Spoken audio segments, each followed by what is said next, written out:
नमस्कार, मैं आपका शुभचिंतक ओम मिश्र। साथियों, आज हम बैठे हैं पंडित विद्यानंद जी के साथ में। पंडित संदीप जी हैं। विद्यानंद जी के बारे में बताएं कि गायत्री परिवार के सक्रिय कार्यकर्ता हैं। काफ़ी दिनों तक शांत कुंज में रहे हैं। गायत्री परिवार में इनकी क्या सक्रियता रही है, कहाँ कैसे रहे, आइए सब कुछ इन्हीं के बारे में जानते हैं, इन्हीं से सुनते हैं।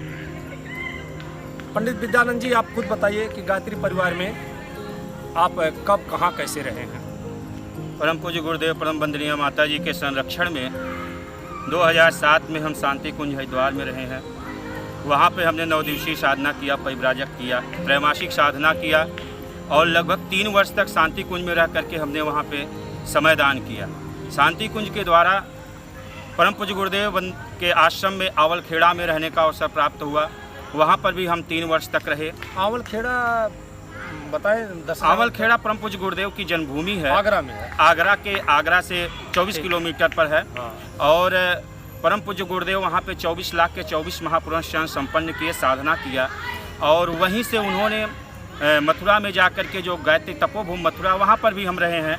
वहाँ पे गुरुजी ने साधना किया, अखंड ज्योत पत्रिका वहाँ से निकाले और जो अखंड ज्योत उन्होंने प्रज्वलित किया आज भी शांति कुंज में है। आप लोग दर्शन कर सकते हैं, जाते हैं। अखंड ज्योति पत्रिका भी गुरुजी ने वहाँ से निकाला और जिसका आज भी आप देख सकते हैं। और वहाँ के माध्यम से हम बेंगलोर में रहे हैं, अरुणाचल प्रदेश में रहे हैं, उत्तर प्रदेश में रहे हैं, कलकत्ता में रहे हैं, बहुत से जगह पर। आपसे अगर पूछा जाए कि गायत्री परिवार के बारे में और गुरुजी के बारे में आप अपना विचार क्या बताएं, क्या अनुभव आपका है। परम पूज्य गुरुदेव इस सदी के हम कहें तो सबसे बड़े महापुरुष हमारे लिए इष्ट आराध्य हैं। परम पूज्य गुरुदेव वंदनीय माता जी, जिन्होंने साधना किया। परम पूज्य गुरुदेव ने साधना करके 7 आंदोलन दिया है, जिसको आप जा करके देख सकते हैं। और 7 आंदोलन ऐसा है जो कि आज के समय में है, पर्यावरण से लेकर के साधना से लेकर के। इस समय सबसे अच्छा काम जो है देश में गायत्री परिवार कर रहा है। गायत्री परिवार जो संगठन है, गुरुजी सिद्ध पुरुष। हाँ, गुरुजी सिद्ध पुरुष हैं और गुरुजी केवल साधना माला की नहीं किए हैं। तो पंडित जी, ऐसा है कि इस समय चर्चा चल रही है कि एक लड़की ने आरोप लगाया, वहाँ के प्रमुख इस समय डॉक्टर प्रणव पंड्या जी हैं, उनके ऊपर कि 2010 में उन्होंने उस लड़की के साथ बलात्कार किया था। तो आपका इस विषय में क्या कहना है। देखिए, जो डॉक्टर साहब हैं उनसे भी व्यक्तिगत हम कई बार मिल चुके हैं, मिले हैं। डॉक्टर साहब गायत्री परिवार के एक कार्यकर्ता हैं, लेकिन प्रमुख कार्यकर्ता उन्होंने पूरा जीवन दे करके कार्य किया है, तो अपने शांति कुंज में कार्य किए हैं। और गुरुजी के जो लक्ष्य उद्देश्य थे उन्होंने उनको आगे बढ़ाया, उसको लेकर के चले।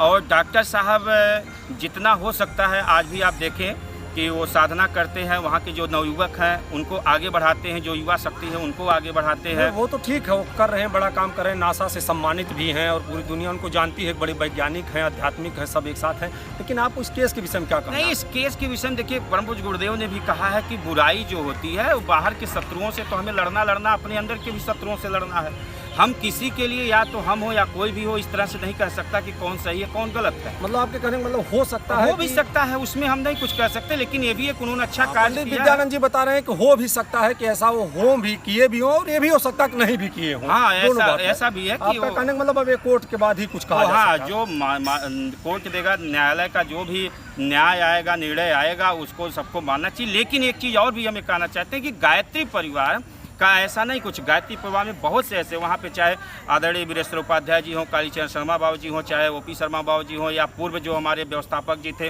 वर्तमान के जो मिश्रा जी व्यवस्थापक हैं, या वहाँ पे बहुत से वरिष्ठ कार्यकर्ता हैं, जो आज भी नवयुवक बहुत से ऐसे कार्यकर्ता हैं जो गुरु जी के गायत्री मंत्र को और गुरु जी के यज्ञ को कर ही रहा है। आपके कहने का मतलब बाकी भी लोगों को, लोग अच्छे लोगों को वहाँ के जाने। गायत्री परिवार एक अलग है, ऐसा भी नहीं। अगर आप हम जो समझ रहे हैं, आपका कहना कि अगर दोषी भी होते हैं डॉक्टर साहब, तो ऐसा ना समझा जाए कि गायत्री परिवार खत्म हो गया और वहाँ तमाम वरिष्ठ परिजन हैं, तमाम योग्य लोग हैं, उनसे जुड़ना चाहिए। आपका ये कहना है। चिन्मय भैया जी हैं, ये पहले से ही सजग कर रहे हैं। चिन्मय मतलब उन्हीं के बेटे। हाँ, ठीक। अच्छा संदीप जी, पंडित संदीप जी, आपको क्या लगता है कि क्या होगा इसमें। देखिए, यही है कि जो हमारे गुरुजी चाहेंगे वही होगा।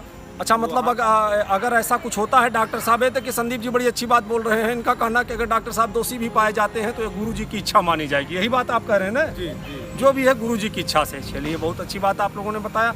और हम बताएं पंडित विद्यानंद जी के बारे में, यह इतना सब आध्यात्मिक ज्ञान लेकर के अब राजनीतिक सुधार में देश के लगे हुए हैं। अभी पिछला लोकसभा चुनाव ये फैजाबाद से लड़े थे, अयोध्या लोकसभा से, फैजाबाद जो पहले थी वहाँ से लोकसभा का चुनाव लड़े। राजनीतिक जागरण में देश को में लगे हुए हैं, देश को जगाने में लगे हैं। पूरे प्रदेश में इनका नौजवानों का एक संगठन है और ये लोगों को जगा रहे हैं। एक लाइन आप बता सकते हैं कि आप अध्यात्म से राजनीति में कैसे आ गए? परम पूज्य गुरुदेव ने कहा है कि किसी भी देश का विकास जब होता है धर्मतंत्र से, राजतंत्र से होता है। धर्मतंत्र को आप देख रहे हैं, धर्म हमारा व्यक्तिगत भी होता है, लेकिन राजतंत्र में अगर अच्छे लोग नहीं आएंगे, राजनीति में अच्छे लोग नहीं आएंगे, हम अच्छा बोल लेते हैं, अच्छी बात, लेकिन जब तक हम आकर के आगे अच्छा नहीं करना चाहेंगे, संसद भवन में अच्छे लोग नहीं बैठेंगे, तो आप समझ सकते हैं कि अच्छे कानून नहीं बनेंगे। और जब अच्छे लोग वहाँ नहीं जाएंगे तो देश आगे हमारा नहीं बढ़ेगा, क्योंकि नेता हमारे लाल बहादुर। तो डॉक्टर साहब को भी तो कानून बनाने के लिए, सांसद बनाने के लिए बातचीत चली थी। नहीं, तो हम हमारे जैसे लोग तो हमने स्वागत किया था, लेकिन कुछ लोग अगर भावना में आकर के कहे हो या कुछ तरह की और सोचो अलग बात, लेकिन हम ये कहते थे कि डॉक्टर साहब जैसे या जो भी कोई अच्छा, हमें नहीं कहते उनको, कोई भी अगर अच्छा है उसको राजनीति में आना चाहिए। परम पूज्य गुरुदेव भी 5 साल के लिए पंडित विद्यानंद जी का कहना है डॉक्टर साहब को सांसद भी बनना चाहिए। हाँ, गुरु जी 5 साल के लिए 5 साल गुरु जी ने जा करके 1928 से लेकर के स्वतंत्रता जो संग्राम में गए थे वो राजनीति का ही था, क्योंकि गांधी जी कोई वहाँ पर अध्यात्म तंत्र के साथ साथ में राजतंत्र भी चल रहा था, उसमें राजनीति में सक्रिय। अगर आपकी बात को ये माना जाए कि गुरु जी को, अब आपके जो गुरु जी हैं पंडित श्री राम शर्मा आचार्य जी को, उनको गायत्री परिवार के बंधन से हट करके सबके लिए गायत्री परिवार तो एक उसका संगठन है जो गुरु जी ने संगठन दिया। आप तपोभूमि मथुरा को नहीं हटा सकते, या महात्मा गांधी जी को किसी आप संगठन में नहीं बांध सकते। मतलब अब स्वतंत्र रूप से इनको सारे लोग अपना महापुरुष माने, अपने महापुरुष माने और मानना चाहिए। चाहे आप रविन्द्रनाथ टैगोर को देखें, गायत्री परिवार को कोई जो ऑब्जेक्शन नहीं होना चाहिए। गायत्री परिवार का कोई ऑब्जेक्शन, गायत्री परिवार किसी एक व्यक्ति का नहीं है, गायत्री परिवार तो विचार है। आपका ये सब करने का जो अध्यात्म से, फिर आप, मैं जानता हूँ गाते भी अच्छा है, गायक भी हैं, और ये राजनीति में फिर आने का, ये आंदोलन चलाने की, इसके लिए आपका आदर्श कौन है? कैसे? देखिए, हम परम पूज्य गुरुदेव को मानते हैं, लेकिन वहाँ तक हमें पहुँचाने वाला आपसे बड़ा तो कोई आदर्श नहीं। हमारा प्रमुख मुख्य आदर्श आप ही हैं, जिन्होंने हमारे राजनीतिक गुरु आप हैं, राजनीति में हमको आपने प्रेरणा दिया और अध्यात्म से हम राजनीति में गए, जो कि है कठिन कार्य, लेकिन जो अगर अच्छे लोग आएंगे नहीं तो राजनीति हमारी नहीं सुधर सकती। इसलिए हम चाहते हैं कि आए, अच्छे लोग आएँ। और श्री ओम जी भाई साहब को एक बार पुनः हम सारे नवयुवकों से कहते हैं, आज के जितने भी नवयुवक हैं, आप MBA कर लेंगे या कोई भी मैनेजमेंट में जा करके कोई भी उद्घोषण भाषण दे के प्रवचन कुछ भी सुन लें, लेकिन अगर आप जीवन में आगे बढ़ना चाहते हैं तो अपना आदर्श श्री ओम जी भाई साहब को बनाइए। मैंने अपना आदर्श आपको बनाया है। आपसे मैंने राजनीति में क्या होना चाहिए, मैंने पंडित लाल बहादुर शास्त्री के विषय में जाना, जवाहरलाल नेहरू जी, पंडित जवाहरलाल नेहरू जी के विषय में जाना, आप चंद्रशेखर जी के विषय में हमने जाना, या जो भी हैं अटल बिहारी वाजपेयी जी के। राजनीति के ABCD मुझे नहीं आती थी, लेकिन आपने हमको बताया कि वर्तमान में आज की राजनीति क्या है और 1947 के समय की क्या राजनीति थी, उससे लेकर के आज भी हमारा देश क्यों नहीं आगे बढ़ पा रहा है। आप हमारे दर्शकों के लिए कुछ कहना चाहेंगे, बताना चाहेंगे एक लाइन में? देखिए, जो आपके दर्शक हैं, जो आपको अगर पसंद करते हैं, सुनते हैं, तो वो अपने आप में ही अच्छे हैं, क्योंकि अच्छे लोगों को अच्छे लोग ही पसंद करते हैं।